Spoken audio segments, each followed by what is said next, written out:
with newclevelandradio.net, and it's time for Avoid the Maze. The music you hear in the background is I Wish You Enough. I Wish You Enough by Jeff Brislin. And the reason I play that little introduction is because so many of us are on a journey and we think that we're never going to get there. But you know what? All we need is just enough of our willpower to say, hey, this is what I really want to do. Today, my guest is Silke Marie, and I am excited to have you on because I've been trying to get the proper timing for the two of us. And what I loved about your bio is that you talk about the fact that you like helping heal other people. And so many of us want to help other people, but we don't know how to do it. So, give us a little bit of your backstory. How did you get from being a young child to a woman to wanting to be a healer? Hi, Karen. Thank you for having me on the show. And Sure. I love that song because being just enough is what gets me out here and why I'm here now. And I've been on this journey for the whole of my life, really. And I think what gets most people on the journey is being wounded ourselves. So now looking back, I think it was my parents' divorce and childhood trauma that led me to sort of develop a protective mechanism, which I call a savior, and wanting to fix things.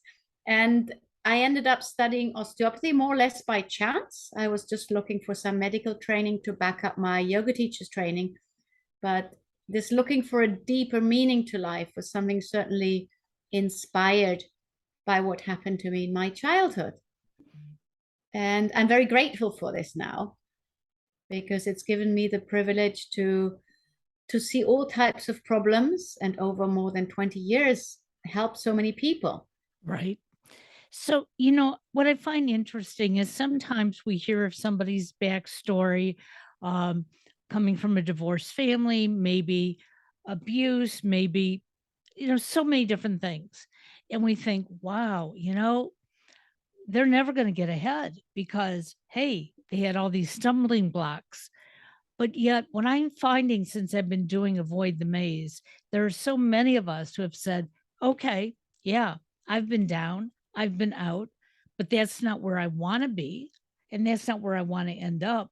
So we find that inner strength. And sometimes we don't even know we have it until we take that step forward. So it sort of sounds like that's what you sort of noticed yourself. Totally, totally.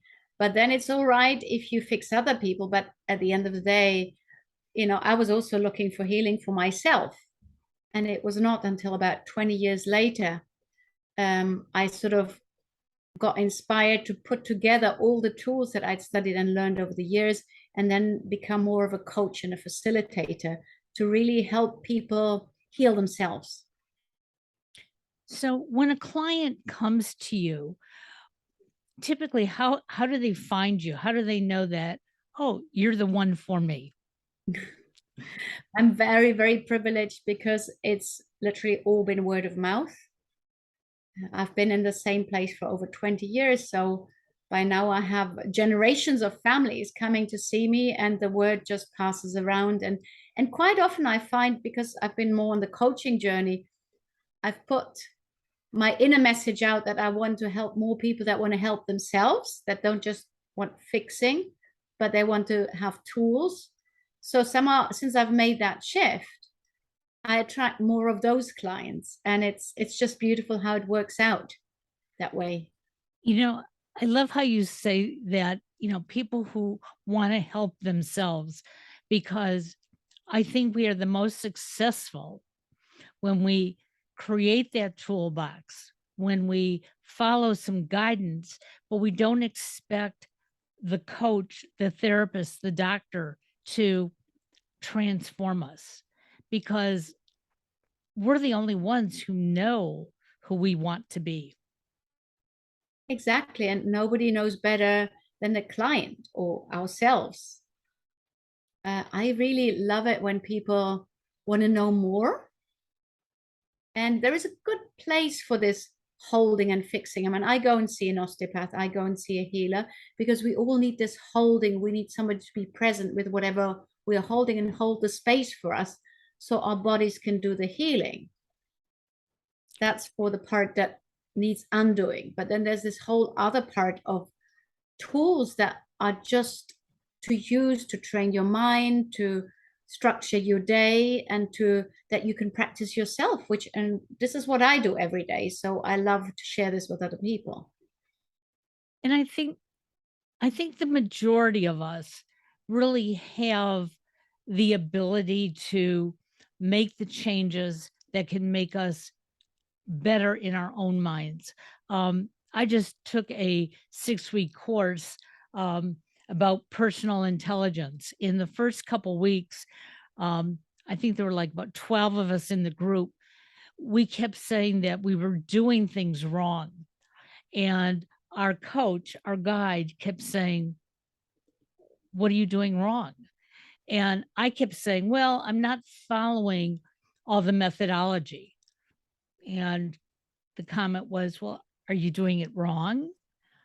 And I thought I was until we got into the maintenance part of this program. And then I realized I have to get rid of those two words, wrong and right, because what might feel wrong today may be absolutely the best way to go tomorrow.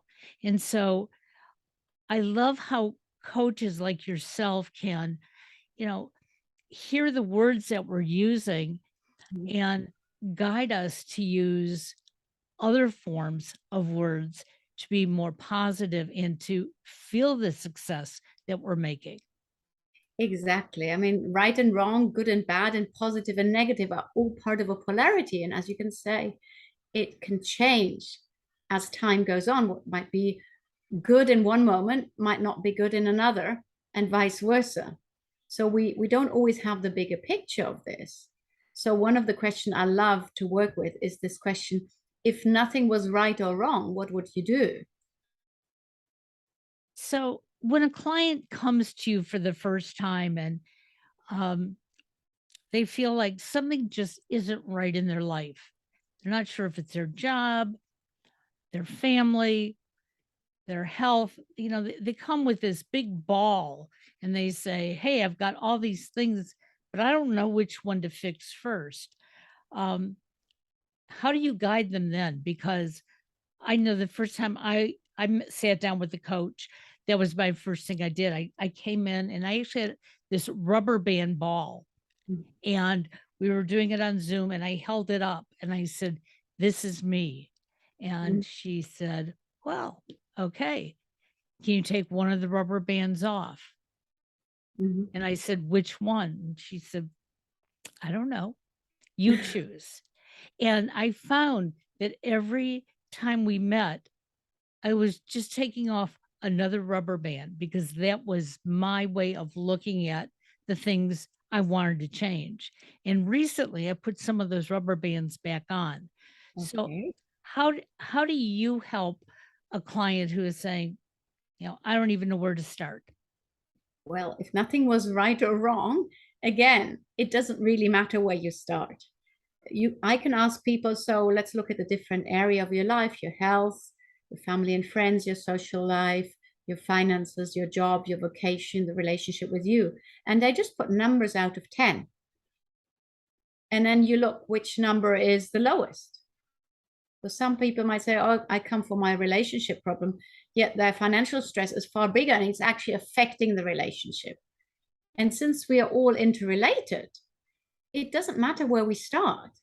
And fixing one side quite often clears up other sides. So that's why it's not one rubber band after the other. It's like it's a spider web, and you just adjusting it a little bit, and everything sort of corrects and realigns. And that's the beauty of intelligent beings.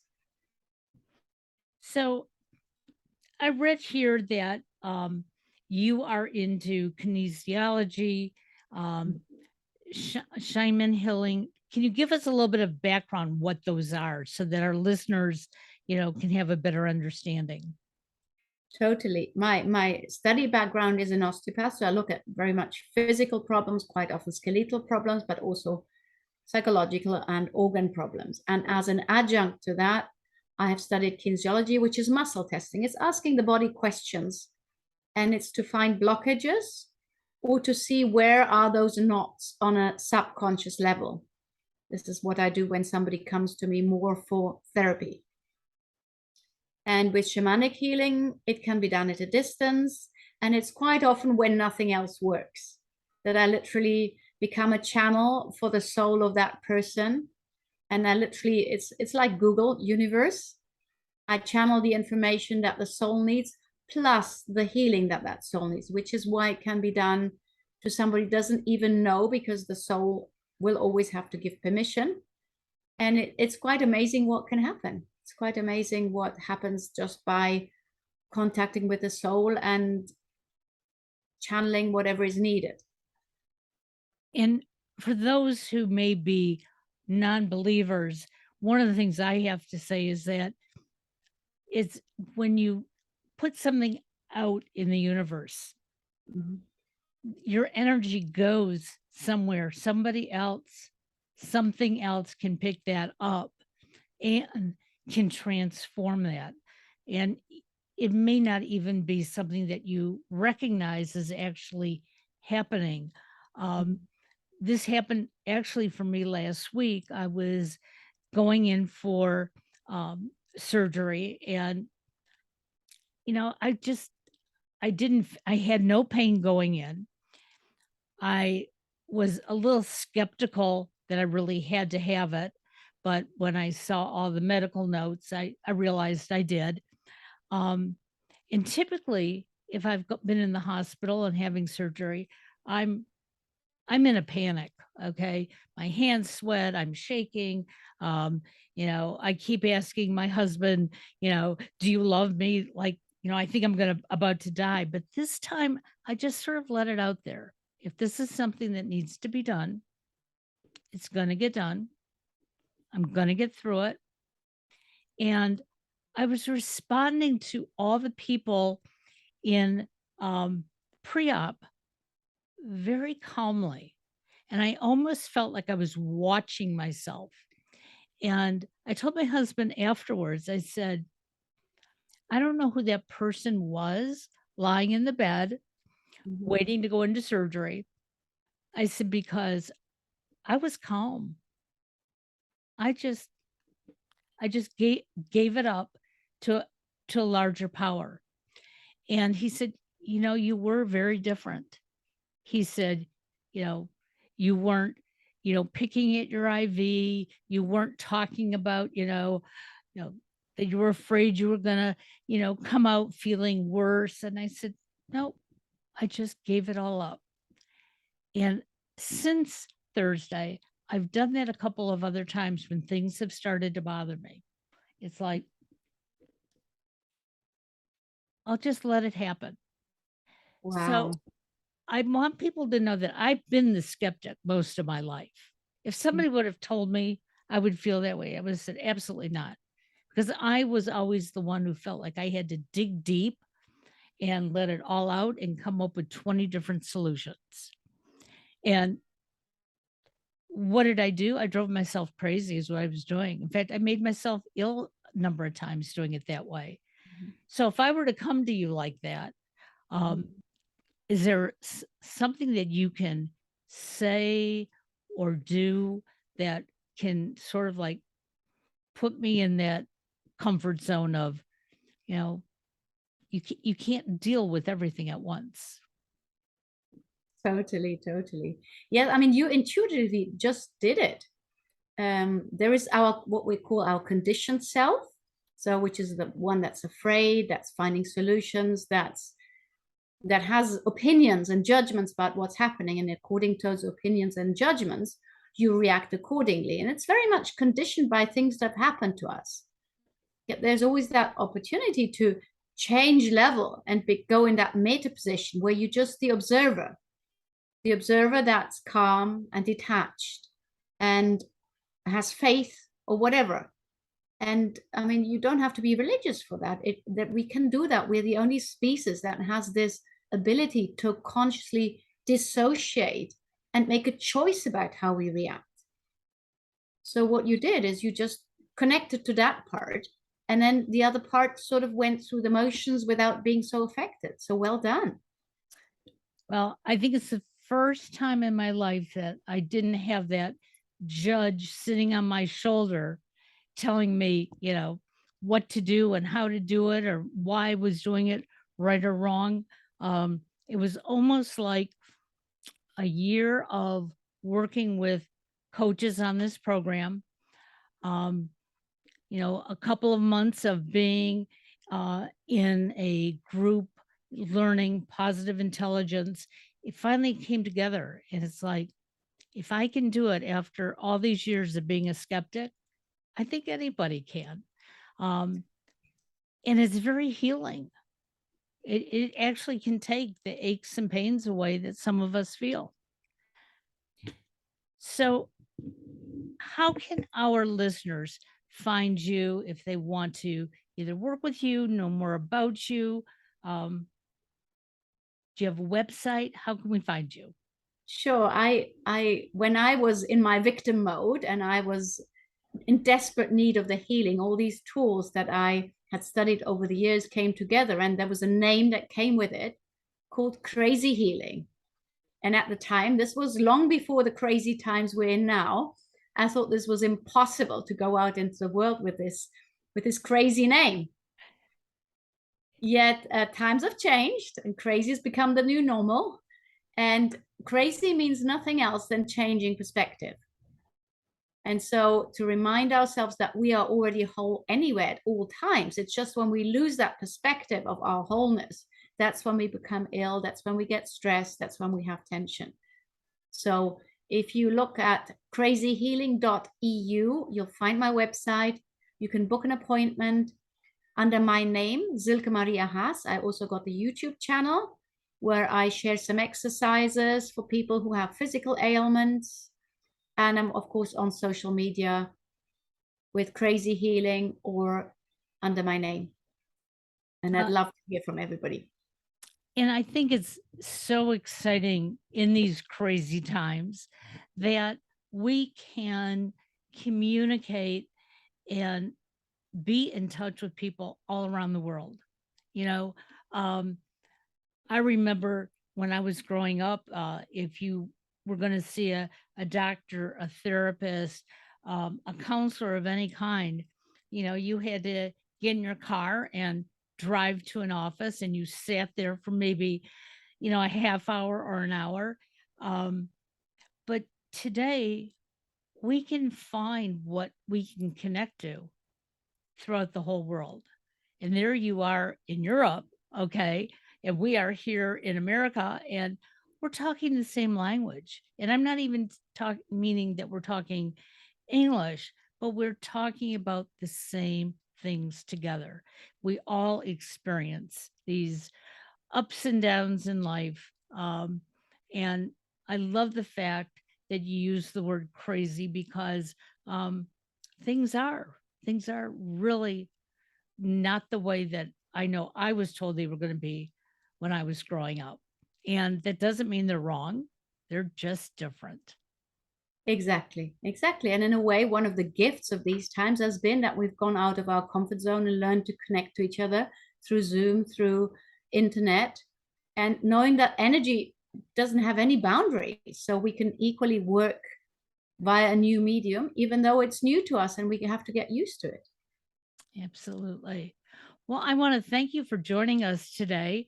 We're going to have all your information in the show notes so our listeners can go out and find you, follow you, and connect, because the connections that heal us are unbelievable. And you can't just find them if you sit in front of your computer not searching. We got to do a little search. And I hope my listeners find you soon. Okay. Thank you. Thank you for having me on the show, and thank you for doing this wonderful work. Thank you. Have a great day now. Bye-bye. Bye.